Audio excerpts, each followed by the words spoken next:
नमस्ते and welcome. के face वाशले फेसमा भएको चायापोतोलाई ठिक गर्नु सक्छ? आज फेस वाशकै चर्चा गरौँ त।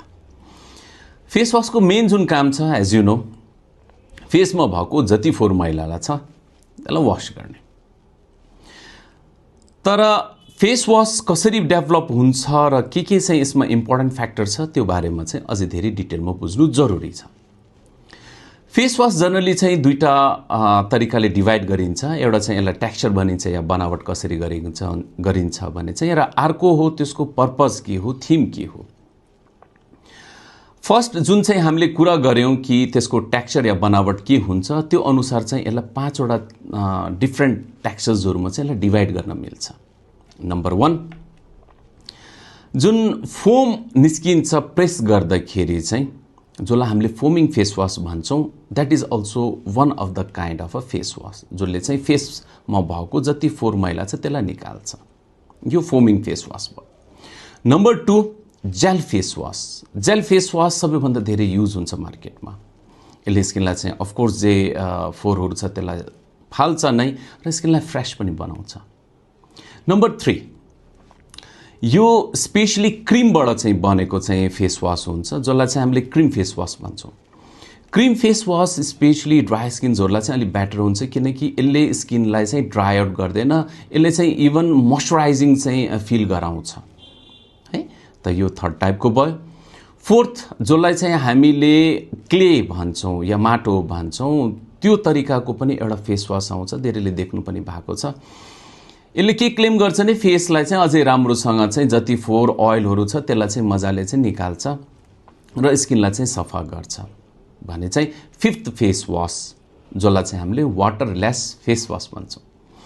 वाटरलेस फेस वाश भनेको के हो, जसलाई चाहिँ लगाइसके पछाडि पानीले पखाल्नु पर्दैन, तपाईले सिम्पली चाहिँ ह्याङ्कीबाट चाहिँ मजाले पुछ्न सक्नुहुन्छ, रुमालबाट पुछ्न सक्नुहुन्छ।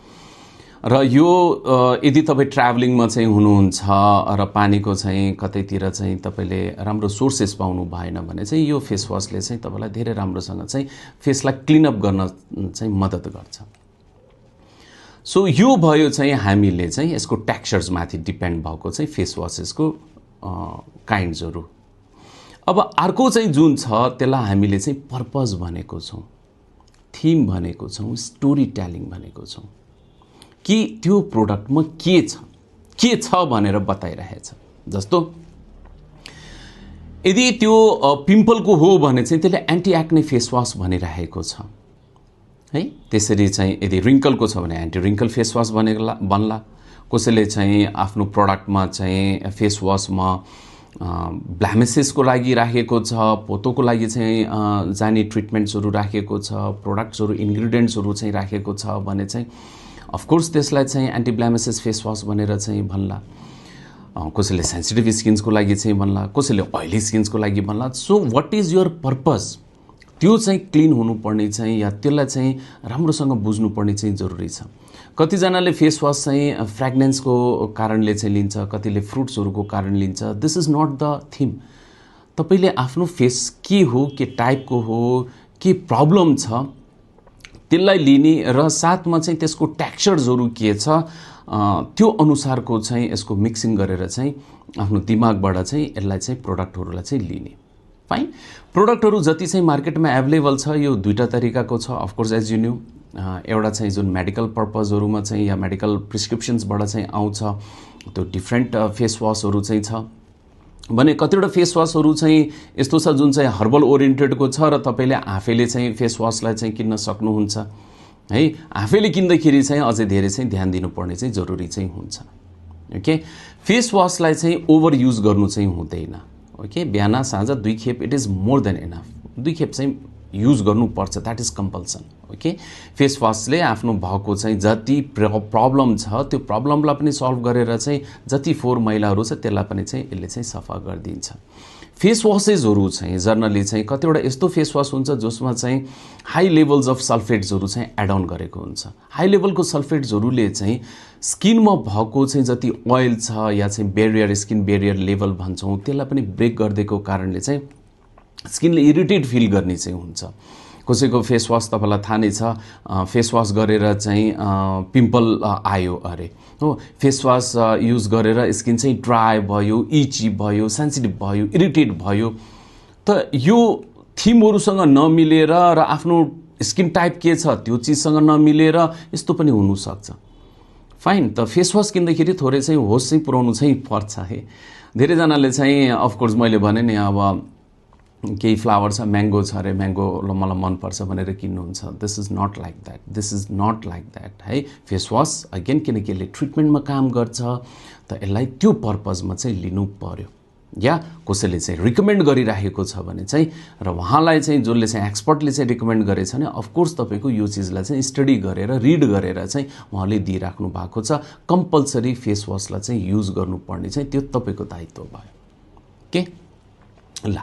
त अब हामी आउँ फर्स्ट जुन सुरुमै सोधेको थिएँ मैले क्वेसन कि फेस वासले फेसमा भएको पोतोलाई ठिक गर्छ, चाया पोतोलाई ठिक गर्छ?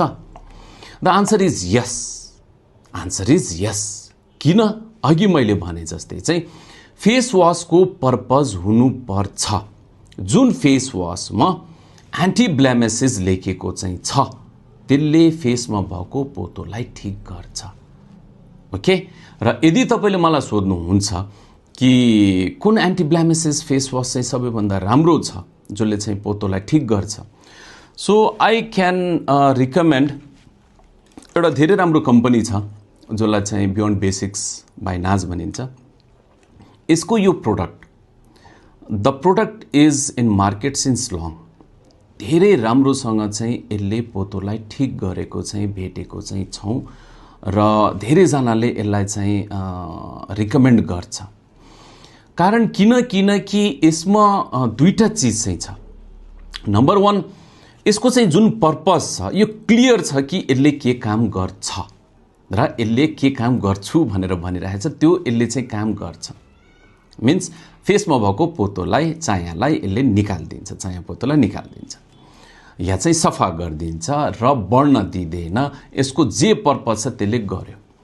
अर्को यसको चाहिँ जुन फर्मुलेसन छ त्यो फर्मुलेसनमा यो अल स्किन टाइपको चाहिँ यसलाई डेभलप गराएको छ, जसको कारणले चाहिँ फेस वास गरिसके पछाडि ड्राइङ पनि भएन भनेपछि यसले चाहिँ सुक्खा बनाएन, इची गर्दैन, इरिटेट गर्दैन हैन, सफ्ट फिलिङ गर्छ, जेन्टल फिलिङ चाहिँ यसले गराउँछ। त भने पछाडि दुईटै चिज भएको कारणले कुनै पनि स्किन टाइपमा यसले काम गर्यो जसको चाहिँ चाया पोतो छ। तर चाहियो के मिनिमम 2 टाइम्स अ डे, बिहान र बेलुका चाहिँ युज गर्नुपर्ने चाहिँ एकदमै जरुरी छ। कारण मैले अघि पनि बताएँ। ओके, जब ट्रिटमेन्टको चाहिँ कुरा आउँछ यो 1 दिन 2 दिन युज गरेर चाहिँ कहिले पनि रिजल्ट्सहरू चाहिँ आउँदैन। र अफकोर्स एउटा चिज हुनसक्छ कि यो के एक्लै यसैले सबै ठिक गरिदिन्छ त्यो मात्रै पनि चाहिँ हुन नसक्ला है। यसको साथसाथमा चाहिँ तपाईँले सनस्क्रिनको चाहिँ जुन छ चाहे पत्तो नहोस् भनेर चाहिँ जुन सनस्क्रिन युज गर्नुहुन्छ त्यसलाई रिकमेन्ड अफकोर्स चाहिँ गर्नुपर्छ, त्यसलाई युज गर्नुपर्छ हैन। त्यसरी चाहिँ यदि राति चाहिँ कुनै पनि ट्रिटमेन्टहरू लिइराख्नु भएको छ जसले चाहिँ पिगमेन्टेसनलाई या चाया पोतोलाई चाहिँ ठिक गर्छ भनिराखेको छ भने त्यसलाई पनि युज गर्नु चाहिँ पर्छ। तर त्यो दुईटै प्रोडक्टलाई राम्रोसँग एब्जर्ब गर्नको लागि पनि त स्किन क्लिन अप हुनु पर्यो र त्यही पर्पजको हुनु पर्यो। So this is the best. So I recommend of course beyond बेसिक्सको चाहिँ एन्टी ब्लेमिसेस फेस वास है। यसलाई युज गर्नुहोस् र फेसमा भएको चाया पोतोलाई राम्रोसँग ठिक गर्नुहोस्। आजको लागि यति नै। Thank you, see you in next video.